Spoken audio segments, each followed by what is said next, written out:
Hi students, good morning one and all. Today we discuss about welfare schemes of government of Telangana. Welfare schemes by the government of Telangana. Telangana రాష్ట్ర ప్రభుత్వ సంక్షేమ పథకాల గురించి ఈరోజు తెలుసుకుందాం, చర్చించుకుందాం. So today's topic is welfare schemes by the government of Telangana. Telangana రాష్ట్ర ప్రభుత్వం యొక్క సంక్షేమ పథకాలు. తెలంగాణ రాష్ట్రం 2014 జూన్ 2వ తేదీన ఏర్పడిన అనంతరం రాష్ట్ర ప్రభుత్వం అనేక సంక్షేమ పథకాలను ప్రవేశపెట్టడం జరిగింది. వాటిలో ముఖ్యమైన కొన్ని సంక్షేమ పథకాల గురించి ఈరోజు తెలుసుకుందాం. The state of Telangana initiated so many welfare schemes to achieve Bangaru Telangana. In this record a sector wise overview is presented hereunder. So students, Telangana రాష్ట్ర ప్రభుత్వం ఏర్పడ్డ వెంటనే అనేక సంక్షేమ పథకాలను ప్రవేశపెట్టడం జరిగింది. వీటన్నింటి ఉద్దేశం ఏంటంటే తెలంగాణ రాష్ట్రాన్ని బంగారు తెలంగాణగా మార్చాలనే ఉద్దేశంతో చేయడం జరిగింది. అన్ని రంగాలను అభివృద్ధి చేస్తూ అట్టడుగు వర్గాల ఉన్న వాళ్లకు చేయూతనిస్తూ వాళ్ళందరినీ అభివృద్ధి చేయాలనే ఉద్దేశంతో అనేక సంక్షేమ పథకాలను అమలు చేయడం జరిగింది. వాటిలో ముఖ్యమైనవి కొన్ని ఇప్పుడు మనం తెలుసుకుందాం. First one is Aasara pension scheme. దాన్నే ఆసరా పింఛన్ పథకం అని కూడా పిలుస్తూ ఉంటాం. Government of Telangana initiated the Aasara pension scheme with a view to ensure secured life with dignity for all the poor. Telangana రాష్ట్ర ప్రభుత్వం ప్రజల సంక్షేమం, భద్రతే ముఖ్య ఆశయంగా 2014 ఎన్నికల ముందు ప్రజలకు ఇచ్చిన హామీ మేరకు నిస్సహాయులైన పేద ప్రజలకి, మధ్యతరగతి ప్రజలకి ఈ ఆసరా పెన్షన్ పథకాన్ని వర్తింపజేస్తూ అమలు చేయడం జరిగింది. ఆసరా pension scheme is mean particularly for the old and inform people with HIV, AIDS, Windows,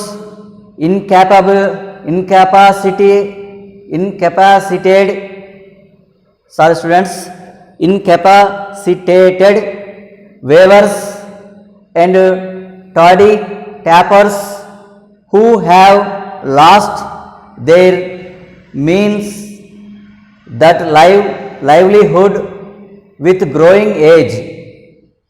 ఎవరైతే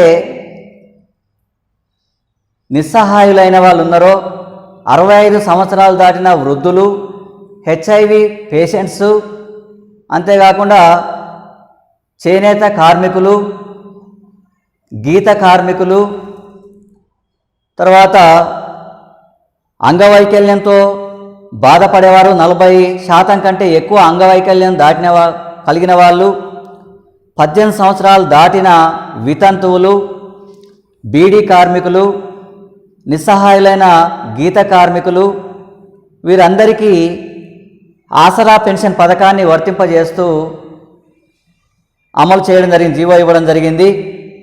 వికలాంగులకి 1500 రూపాయలు, తర్వాత మిగిలిన వారందరికీ అంటే HIV పేషెంట్స్ కావచ్చు, తర్వాత వితంతువులు కావచ్చు, 65 సంవత్సరాలు దాటిన ముసలి వాళ్ళు కావచ్చు, నిస్సహాయులైన గీత కార్మికులు కావచ్చు, బీడీ కార్మికులు కావచ్చు, చేనేత కార్మికులు కావచ్చు, వీళ్ళందరికీ నెలకు 1000 రూపాయల పెన్షన్ పథకాన్ని అమలు చేయడం జరిగింది.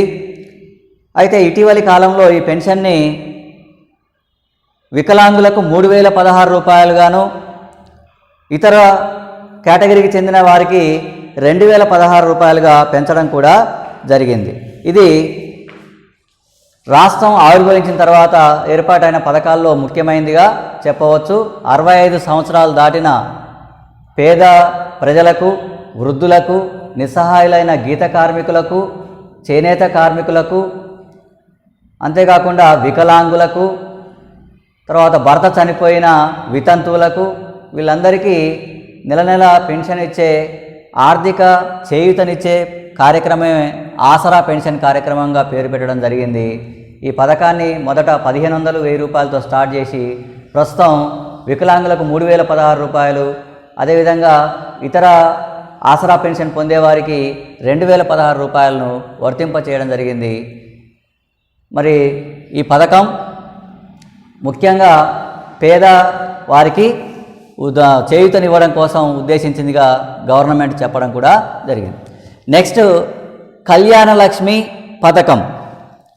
ఈ కళ్యాణ లక్ష్మి పథకం అనేది పేద మధ్యతరగతి ప్రజలు, ముఖ్యంగా ఎస్సీ, ఎస్టీ వారికి వర్తింపచేస్తూ మొదట 2014లో నిర్ణయం తీసుకున్నప్పటికీ ఆ తర్వాత బీసీ కుటుంబాల్లోని పేద మధ్యతరగతి వారికి కూడా కళ్యాణ లక్ష్మి పథకాన్ని వర్తింపజేస్తూ నిర్ణయం తీసుకోవడం జరిగింది.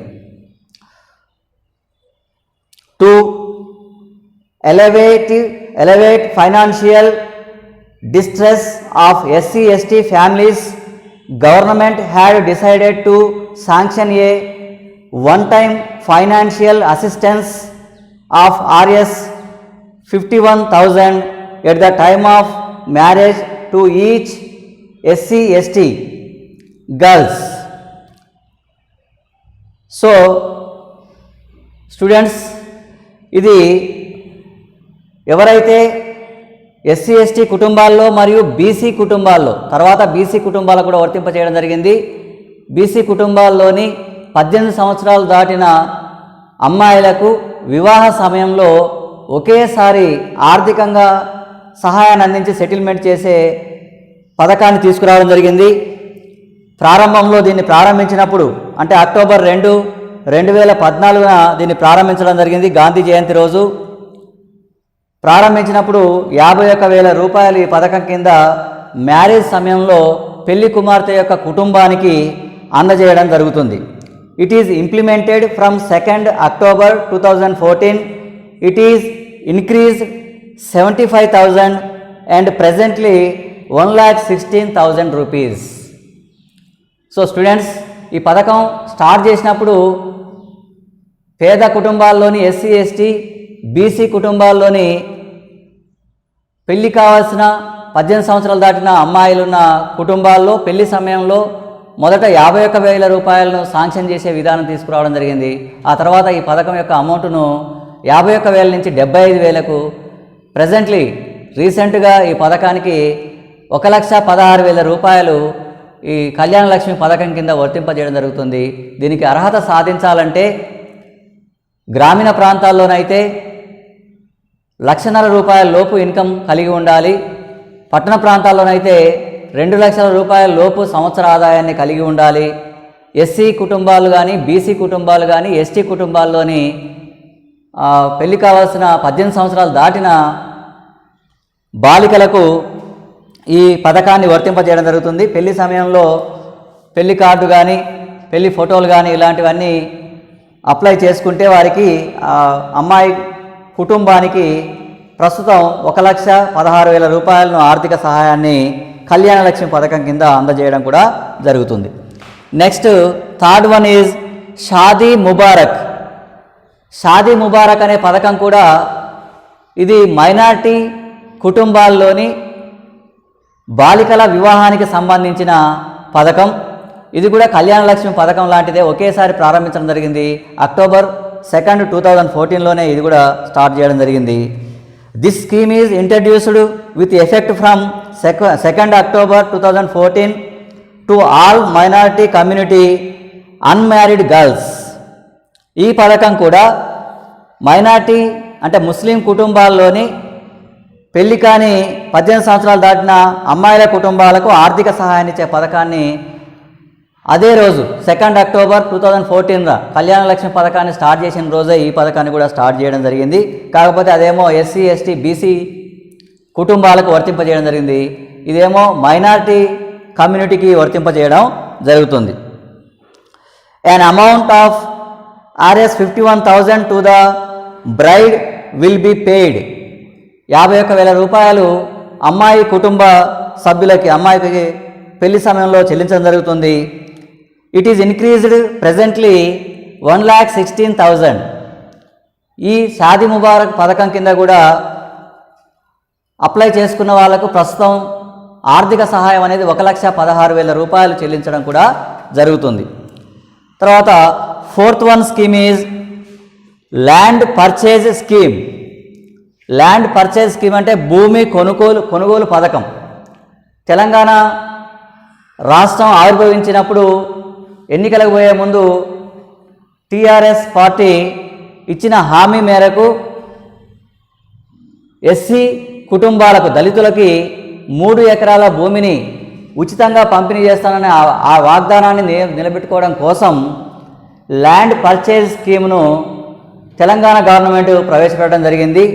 The Telangana government has launched a flagship programme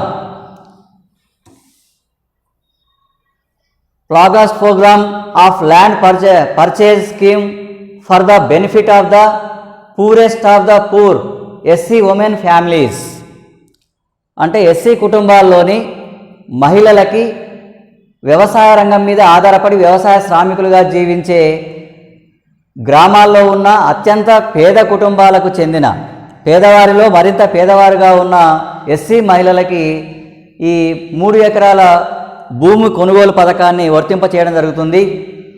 under this program the poorest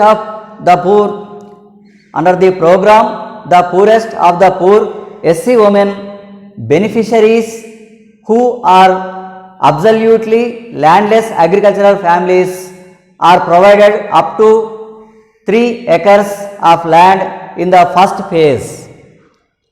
so students, ఇది గ్రామీణ ప్రాంతాల్లో ఉండి అత్యంత పేదరికంలో ఉన్న ఎస్సీలకు చెందిన మహిళలకి మొదట వ్యవసాయ కుటుంబాల్లో అత్యంత పేదరికంలో ఉన్న పేద కుటుంబాలను ఎంపిక చేసి 3 ఎకరాలు భూమిని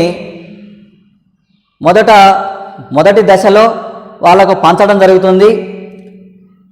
the land purchase scheme is being implemented with 100% subsidy and without any contribution from the beneficiaries. ఎవరైతే లబ్ధిదారులుగా భూమి కొనుగోలు పథకం కింద ఎంపిక కాబడతారో ఆ భూమి కొనుగోలు పథకానికైనా ఖర్చు మొత్తంలో కాంట్రిబ్యూషన్ అంటే వాళ్ళ వాటా ఏమీ చెల్లించాల్సిన అవసరం లేదు. వారి తరపున మొత్తం కూడా 100% ప్రభుత్వమే చెల్లించి 3 ఎకరాల భూమిని కొనుగోలు చేసి వారికి అందించడం జరుగుతుంది, లబ్ధిదారులకు అందించడం జరుగుతుందనే పథకాన్ని స్టార్ట్ చేయడం జరిగింది. అయితే ఈ పథకం వాస్తవంలో అమల్లోకి రాలేదు. పేరుకు మాత్రం ఈ పథకాన్ని పెట్టారు కానీ వాస్తవంలో ఎక్కడ దీన్ని అమలు చేయడం మాత్రం జరగలేదు. నెక్స్ట్, రైతు బంధు పథకం. దీన్ని తెలుగులో రైతు బంధు పథకం లేదా పెట్టుబడి పథకం అని కూడా పిలవచ్చు. This is an investment support scheme. Under this scheme all the farmers, small farmers, landlords, marginal farmers etc. will be given 8,000 per acre as financial assistance. అంటే సంవత్సరానికి 8,000 రూపాయలు, ఎకరానికి 8,000 రూపాయలను చిన్న రైతులకు, ఉపాంత రైతులకు, పెద్ద భూస్వాములకు, రైతులనే ప్రతి ఒక్కరికి ఈ పథకాన్ని వర్తింపజేస్తూ అమలు చేయడం జరిగింది. స్టార్టింగ్ 2 పంటలకు కలిపి 8,000 ఇవ్వడం జరిగింది. ప్రస్తుతం ఈ అమౌంట్ను ఎకరానికి 10,000 రూపాయలకు పెంచడం జరిగింది. 2 పంటలకు 2, 5, 10,000 రూపాయలు ఇవ్వడం జరుగుతుంది. The landlords may give up the amounts but that amount will not be taken back by the government. ఒకవేళ పెద్ద భూస్వాములు ఎవరైనా ఉండి ఈ రైతు బంధు పథకం కింద వచ్చే అమౌంట్ను తీసుకోవడానికి ఇష్టపడక ఆ డబ్బు మాకేమొద్దు గవర్నమెంట్కే ఇస్తాం అని అన్నా కూడా ప్రభుత్వం మాత్రం ఈ డబ్బును తీసుకోవడానికి సిద్ధపడలేదు. That amount will be sent to the Rythu Samanvaya committee. ఎవరైనా భూస్వాములు ప్రభుత్వం నుంచి వచ్చే రైతు బంధు కింద పెట్టుబడి సహాయాన్ని తీసుకోవడానికి నిరాకరించినట్లయితే అటువంటి అమౌంట్ను రైతు సేవా సమితి, రైతు సేవా సంఘానికి అప్పచెప్పడం జరుగుతుంది. రైతు సేవా సంఘానికి నిధులుగా సమకూర్చడం జరుగుతుందే కానీ తెలంగాణ రాష్ట్ర ప్రభుత్వం మాత్రం అటువంటి అమౌంట్ను తిరిగి రిటర్న్ తీసుకోవడం మాత్రం జరగదు. Next scheme double bedroom scheme, 2 పడక గదుల ఇండ్ల పథకం. 2 పడక గదుల ఇండ్ల పథకం కూడా తెలంగాణ రాష్ట్ర ప్రభుత్వం ఎన్నికల సమయంలో ఇచ్చిన వాగ్దానాన్ని కట్టుబడి ఈ పథకాన్ని ప్రారంభించడం జరిగింది. This scheme was aimed at providing houses free of cost to the poor people to bring down the housing shortage in both rural and urban areas of state. ఈ పథకాన్ని కూడా గ్రామీణ ప్రాంతాల్లో కానీ పట్టణ ప్రాంతాల్లో కానీ ఎవరైతే పేద ప్రజలు ఉన్నారో, ఇండ్లు లేని వాళ్ళు ఉన్నారో, అట్లా ఇల్లు లేని నిరుపేదలకి డబుల్ బెడ్రూమ్ ఇళ్ళని ప్రభుత్వమే ఎటువంటి ఖర్చు లేకుండా మొత్తం కంప్లీట్ చేసి ఆ ఇల్లును వారికి అందించడం, లబ్ధిదారులుగా ఎంపికైన వారికి అందించడం అనేది జరుగుతుంది. ఈ పథకం స్టార్ట్ చేయడం జరిగింది కానీ ఎక్కువ మందిని లబ్ధిదారులుగా గుర్తించలేదు. కంప్లీట్ అయిన డబుల్ బెడ్రూమ్ ఇండ్లని పేద ప్రజలకు, ఇండ్లు లేని వాళ్లకు పంచడం కూడా కంప్లీట్ కాలేదని చెప్పవచ్చు. ఇవి ముఖ్యమైన తెలంగాణ రాష్ట్ర ప్రభుత్వం యొక్క పథకాలు. ఒకసారి చూద్దాం. తెలంగాణ రాష్ట్రం ఆవిర్భవించిన మొదట 2014 సంవత్సరంలోనే బంగారు తెలంగాణ సాధించడం కోసం రాష్ట్రంలో అనేక సంక్షేమ పథకాలను ప్రారంభించడం జరిగింది. వాటిలో ముఖ్యమైన 6 పథకాలను మనం ఇక్కడ బోర్డు మీద చూపించడం జరిగింది. ఆసరా పెన్షన్ పథకం అనేది 65 సంవత్సరాలు దాటిన వృద్ధులకి, తర్వాత నిస్సహాయులైన గీత కార్మికులకి, చేనేత కార్మికులకు, బీడీ కార్మికులకు, 40% కంటే ఎక్కువగా అంగవైకల్యం ఉన్న వికలాంగులకు, 18 సంవత్సరాలు దాటి భర్త చనిపోయిన వితంతువులకు పెన్షన్ ఇచ్చే కార్యక్రమమే ఆసరా పెన్షన్ పథకం. దీనికి వికలాంగులకైతే 1500, వృద్ధులకు ఇతరులకైతే 1000 రూపాయల పెన్షన్గా నిర్ణయించడం జరిగింది. ఇటీవలి కాలంలో వికలాంగులకు 3016 రూపాయలు, ఇతరులకి 2016 రూపాయలకు ఈ ఆసరా పెన్షన్ను పెంచడం కూడా జరిగింది.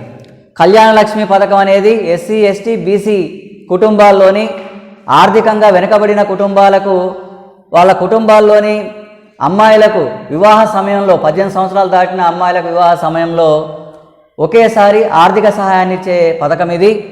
మొదట 51,000 రూపాయలుగా నిర్ణయించడం జరిగింది. ఇటీవలి కాలంలో దాన్ని 1,16,000 రూపాయలకు పెంచడం జరిగింది. ఇక మైనార్టీ కుటుంబాల్లోని అమ్మాయిలకు పెళ్లి జరిగే సమయంలో ప్రభుత్వం ఆర్థిక సహాయాన్ని అందించే పథకం షాదీ ముబారక్ పథకం. ఈ పథకం కూడా 51,000 రూపాయలతో 2014 అక్టోబర్ 2న స్టార్ట్ చేయడం జరిగింది. ఇటీవల ఈ లబ్ధిదారులకు అందించే ఆర్థిక సహాయాన్ని 51,000 నుంచి 1,16,000 కూడా పెంచడం జరిగింది. తర్వాత ల్యాండ్ పర్చేజ్ స్కీమ్ అనేది 2014లోనే ప్రకటించినప్పటికీ ఇప్పటి వరకు అది అమలు జరగలేదు. గ్రామీణ ప్రాంతాల్లో వ్యవసాయం మీద ఆధారపడ్డ వ్యవసాయ శ్రామికులుగా ఉన్న, పేదరికంలో ఉండి పేదవారిలో మరింత పేదవారిగా ఉన్న ఎస్సీ మహిళలకు మొదటి దశలో 3 ఎకరాల భూమిని ప్రభుత్వమే కొనుగోలు చేసి వారికి ఉచితంగా ఇచ్చే పథకాన్ని ప్రవేశపెట్టడం జరిగింది. దీనికి లబ్ధిదారులు వాళ్ళ వంతు వాటాను ఏమి చెల్లించాల్సిన అవసరం లేదు. ఆ 3 ఎకరాల భూమి కొనుగోలుకయ్యే మొత్తం ఖర్చును రాష్ట్ర ప్రభుత్వమే భరిస్తుందని చెప్పింది. కానీ వాస్తవంలో ఈ పథకం అనేది అమల్లోకి రాలేదు. నెక్స్ట్ రైతు బంధు పథకం, పెట్టుబడి పథకం అని, రైతు పెట్టుబడి పథకం అని కూడా దీన్ని పిలవచ్చు. పంట సాగు చేసేందుకు అయ్యే పెట్టుబడి సహాయాన్ని రాష్ట్ర ప్రభుత్వం అందిస్తుందని పేర్కొనడం జరిగింది. ఈ పథకం స్టార్ట్ చేసినప్పుడు ఎకరానికి, సంవత్సరానికి పంటకు 4,000 చొప్పున 8,000 రూపాయల సహాయాన్ని ఇవ్వడం జరిగింది. ఇది అందరికీ, చిన్న రైతులు, ఉపాంత రైతులు, పెద్ద భూస్వాములు అందరికీ సమానంగా వర్తింపజేస్తే ఈ పథకాన్ని అమలు చేయడం జరిగింది. ఎంత తక్కువ భూమి ఉన్నా, ఎంత ఎక్కువ భూమి ఉన్నా కూడా అందరికీ రైతు బంధు పథకం కిందకి తీసుకోవడం జరిగింది. భూస్వాములు రైతు బంధు కింద పెట్టుబడి సహాయాన్ని అందుకోవడానికి నిరాకరించినట్లయితే అటువంటి డబ్బును రాష్ట్ర ప్రభుత్వం తిరిగి వెనక్కు తీసుకోదని కూడా చెప్పడం జరిగింది. ఆ డబ్బును రాష్ట్ర సమన్వయ సంఘానికి చెందేటట్లుగా నిర్ణయం తీసుకోవడం జరిగింది. తర్వాత డబుల్ బెడ్రూమ్ స్కీమ్, 2 పడక గదుల పథకం. ఇది పేదరికంలో ఉన్న గ్రామీణ పట్టణ ప్రాంతాల్లో ఉండే ఇల్లు లేని వాళ్ళకి డబుల్ బెడ్రూమ్ ఇళ్లను పూర్తిగా ప్రభుత్వమే కట్టించి లబ్ధిదారులుగా ఎంపిక చేసిన వారికి ఉచితంగా ఇచ్చే పథకం డబుల్ బెడ్రూమ్ స్కీమ్. ఈ పథకం కూడా పూర్తి స్థాయిలో అమలుకు నోచుకోలేదు. ఏదో నామమాత్రంగా కొంత ప్రాంతంలోనే కట్టడం జరిగింది. పూర్తయిన వాటిని అన్నిటినీ లబ్ధిదారులకు అందివ్వడం అనేది జరగలేదు. Okay students, thank you.